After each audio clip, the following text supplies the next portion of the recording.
Bienvenue dans le monde imagé des contes et légendes de Normandie. Attention aux gobelins. Le père Gustave allait sur ses 100 ans. Il vivait dans la presqu'île de la Hague, à la ferme de la Chênaie. Il était heureux parmi tous les siens et s'occupait encore à quelques travaux ménagers, à tresser des paniers d'osier. Surtout, à la veillée, il contait les histoires du passé et pensait s'il en savait. Pour les vacances, ses arrière-petits-enfants revenaient à la Chênaie. Un jour, il plut sans arrêt. Les gamins, très énervés, couraient partout, faisaient les fous. « Ah là !» cria le père Gustave. « En voilà un boucan. Vous êtes pire que le petit cheval blanc qui caracole comme petit Jean. »« Qui est ce petit Jean ?» demandèrent les enfants. « Et quel est ce petit cheval blanc ?»« Je vais vous en parler, » dit Gustave, « si vous êtes sage. » Les enfants aiment les histoires. Ils se turent et l'écoutèrent. « Il faut, commença-t-il, que je vous parle des gobelins. Ce sont des sortes de lutins qui rôdent la nuit dans les coins. »« Est-ce qu'ils sont méchants ?» demandèrent les enfants. « Disons, assez malins. Et si vous en apercevez un, il vaut mieux passer votre chemin. »« Mais vous les avez vus ?» insistèrent les enfants. « Bien entendu, je les ai vus, » répondit-il. « Enfin, vus, si on appelle ça vue, car le plus souvent, ils sont invisibles comme le vent. Mais ce n'est pas le vent. Ah, ça non. Le vent ne vous tire pas ainsi les cheveux quand vous allez à travers les champs. Il ne se cache pas dans les fourrés pour vous faire des frayeurs lorsque vous passez. Il ne se met pas dans vos jambes pour vous faire trébucher. Non, je vous le dis. Ce sont là les plaisanteries de ces sacrés gobelins qui s'amusent à vos dépens et puis qui s'enfuient en riant. Et même dans les maisons, ils font 1000 agaceries. Ils soufflent sur les bougies, éteignent le feu de cheminée ou renversent le pot au lait. « Comme des chats ?» dirent les enfants. « Des chats ?» se fâcha le père Gustave. « Et dites-moi si vous connaissez des chats qui s'amusent à dénouer le tablier des servantes ou à mettre le feu au poêlon quand on grille les marrons. Enfin, toutes sortes de bêtises qui ne sont pas du tout de la manière des chats. »« C'est bien vrai, » dirent les enfants. « Mais et le petit cheval blanc ?»« J'y viens, » reprit le père Gustave. « D'ordinaire, je vous l'ai dit, le gobelin est invisible. Mais quand il prend une apparence normale, c'est presque toujours celle d'un cheval. En effet, dans une vie antérieure, il fut très souvent un domestique qui travaillait aux écuries. Et il aime retourner dans ces endroits pour aider les commis à soigner les juments, à étriller les étalons et à donner leur picotin aux poulains. »« Et aux petits chevaux blancs ?» dirent malicieusement les enfants. « Voilà, » dit le père Gustave, « et j'en arrive à mon histoire. Il y avait, dans ma jeunesse, à la ferme du Val-Ferrand, un garçon d'écurie qui s'appelait Petit Jean. Petit, il ne l'était pas vraiment. C'était plutôt un grand vaniteux qui jouait les savants et qui voulait toujours avoir le dernier mot.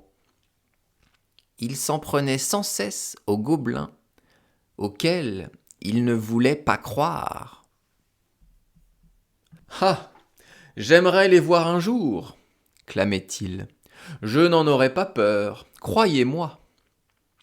Or, il advint qu'un matin, il se rendit au grand marché de Beaumont, où les marchands et les forains accourent de toute la région. Il y fit de nombreux achats, un pantalon et une chemise qu'il s'offrait chaque année. Il était un peu dépensier, et surtout des outils que lui avait commandé son maître, le fermier. Enfin, il était fort chargé. « C'est pour le coup, se dit-il, que j'aimerais bien une monture pour m'en retourner au Val-Ferrand. » Aussitôt, venu Dieu sait d'où, surgit « Le petit cheval blanc !» s'écrièrent les enfants.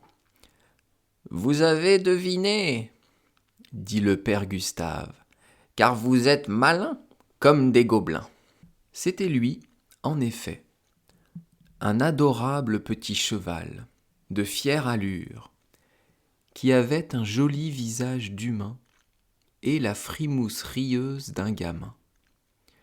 Il s'approche de Petit Jean, déjà tout harnaché, avec la bride sur le cou, la selle et les étriers.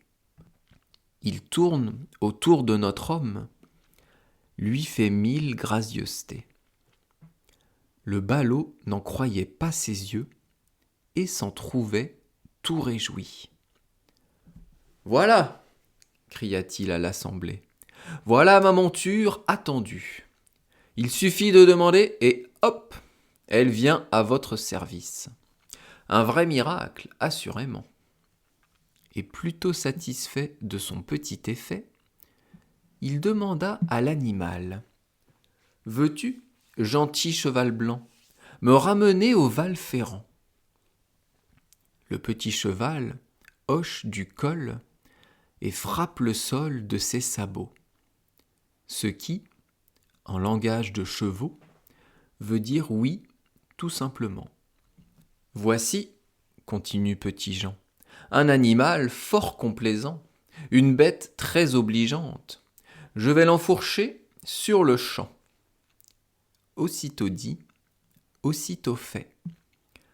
Le gros vantard, sans tarder, s'installe sur l'animal et se promène dans le marché, comme un général à la parade, défilant devant son armée. On l'applaudit, on l'acclame.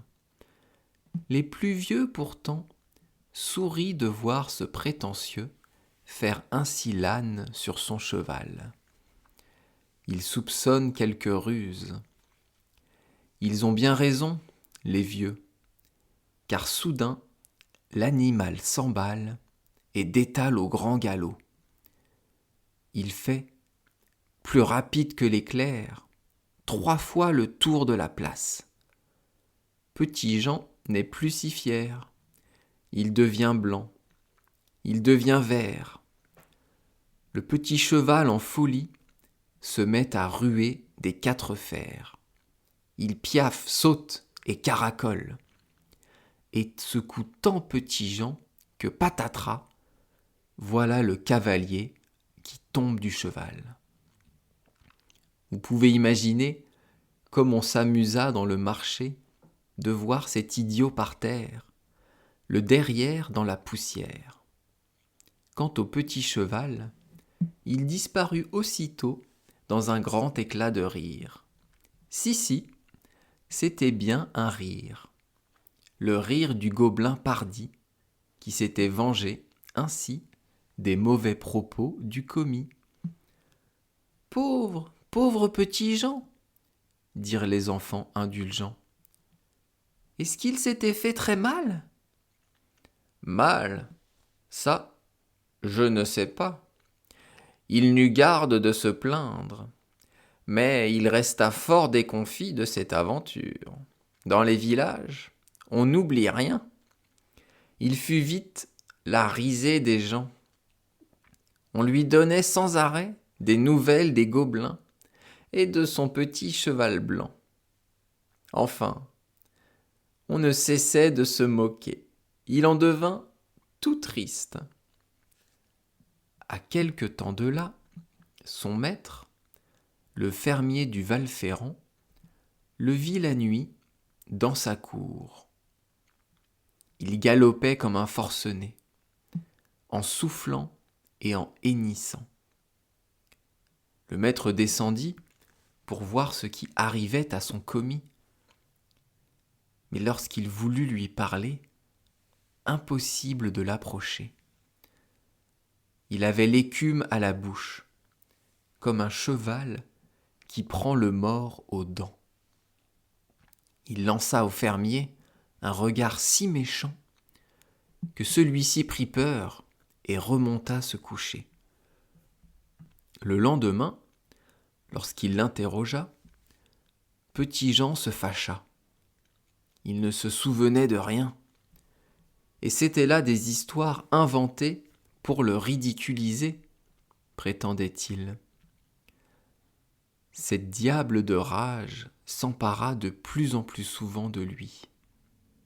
Le maître, inquiet, n'en dormait plus de la nuit. Il se résolut d'en parler au curé, au maire et au médecin. Le premier dit « c'est le démon ». C'est le gobelin, dit le second.